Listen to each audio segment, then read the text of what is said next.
Assalamualaikum dan salam sejahtera. Bertemu lagi kita dalam siri pembelajaran bahasa Melayu. Pada kali ini, kita akan belajar kata ganti nama diri pertama. Apakah kata ganti nama diri pertama? Kata ganti nama diri pertama ialah saya, aku, beta, hamba, patik, kami, kita. Saya, aku, beta, hamba dan patik digunakan untuk mewakili diri sendiri atau orang yang sedang bercakap. Maksudnya, saya, aku, beta, hamba dan patik merujuk kepada diri sendiri, orang yang bercakap.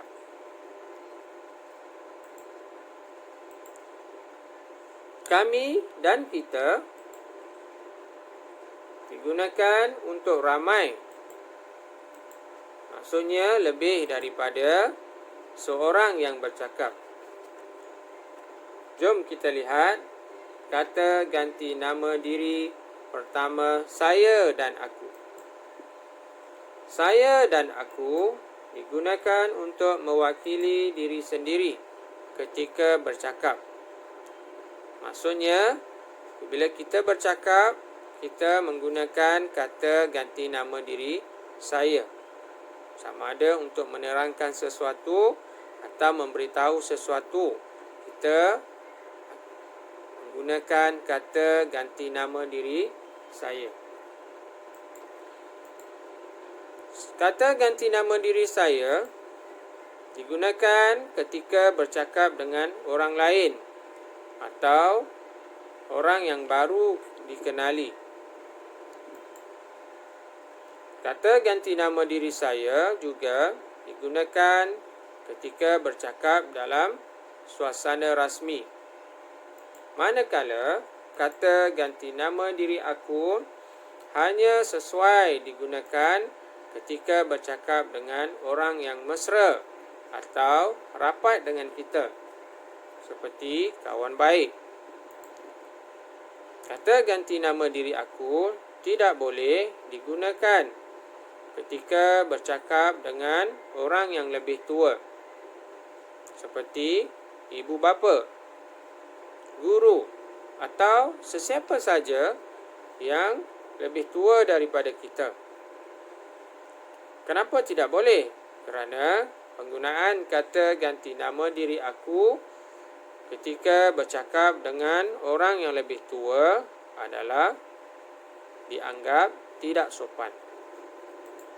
Selain itu, kata ganti nama diri aku tidak boleh digunakan dalam urusan rasmi.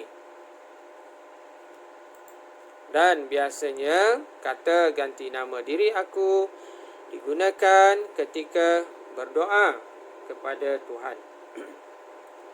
Seterusnya, kita lihat pula kata ganti nama diri pertama, kami. Kami merujuk kepada orang yang sedang bercakap dan orang lain.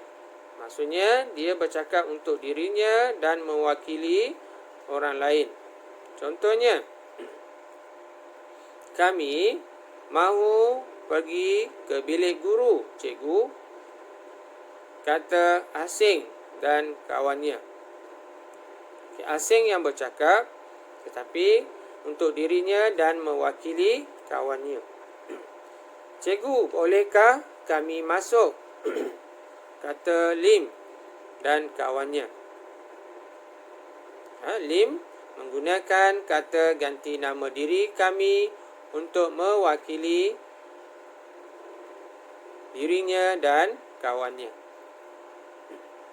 Kalau dalam ayat, kita lihat ayat contoh, saya dan ibu. Penggunaan saya dan ibu merujuk kepada kata ganti nama diri kami. Abang dan saya. Penggunaan dan saya itu merujuk kepada penggunaan kata ganti nama diri kami juga. Begitu juga bapa dan saya. Penggunaan dan saya itu adalah merujuk kepada kata ganti nama diri kami. Seterusnya, kata ganti nama diri kita. Kita merujuk kepada orang yang bercakap dan orang yang mendengar. Maksudnya, apabila kita ingin menyampaikan sesuatu, maklumat atau perkara yang berkaitan dengan kita atau orang lain, ataupun kita ingin menyampaikan maklumat atau sesuatu perkara untuk diri kita dan untuk orang lain, maka kata ganti nama diri yang digunakan ialah kita. Contohnya, kita mesti menghormati ibu bapa, kata Ali kepada kawan-kawannya. Siapa yang mesti menghormati ibu bapa? Ali. Lagi kawan-kawannya. Jadi di situ Ali menggunakan kata ganti nama diri kita untuk dirinya dan juga untuk rakan-rakannya yang mendengar. Sekarang kita lihat pula kata ganti nama diri yang pertama, beta. Beta digunakan untuk sultan. Beta digunakan oleh sultan ketika bercakap untuk menggantikan dirinya.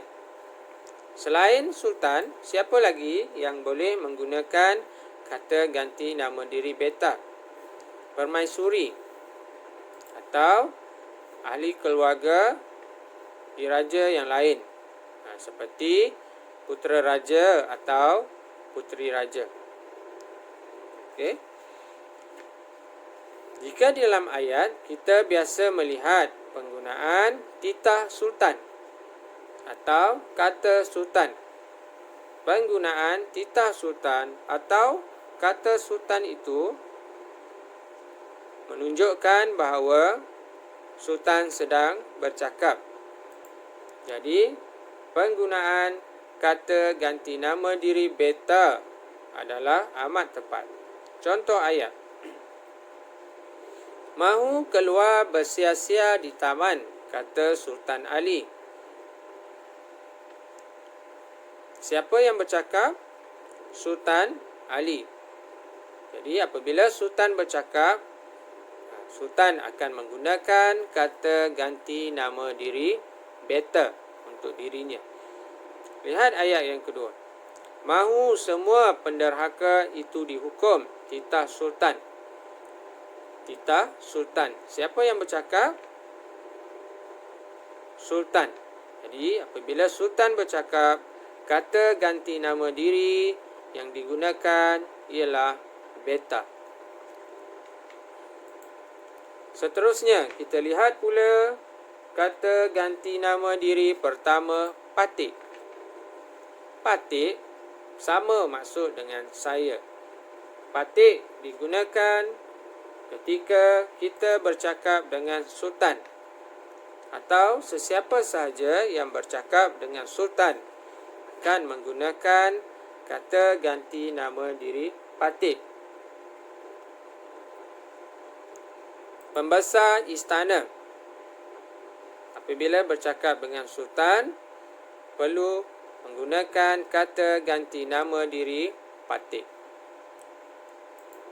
Laksamana, bendahara, temenggung dan sebagainya akan menggunakan kata ganti nama diri patik semasa bercakap dengan sultan. Seterusnya, kita lihat pula kata ganti nama diri hamba. Hamba ialah kata ganti nama diri pertama yang sering digunakan oleh masyarakat suatu ketika dahulu, ketika mereka berbual dengan rakan atau sesiapa sahaja. Pembesar bercakap dengan pembesar akan menggunakan kata ganti nama diri hamba. Contoh ayat, nama hamba Hang Jebat. Kata Hang Jebat kepada pemuda itu. Selain itu, rakyat biasa bercakap dengan pembesar juga akan menggunakan nama kata ganti nama diri hamba. Kawan bercakap dengan kawan juga menggunakan kata ganti nama diri hamba. Jadi, cikgu rasa cukup setakat ini dahulu yang dapat cikgu kongsikan pada kali ini berkaitan kata ganti nama diri pertama. Semoga apa yang cikgu kongsikan dapat memberi manfaat kepada para pelajar sekalian. Semoga kita bertemu lagi di lain siaran dan selamat belajar. Sekian, terima kasih.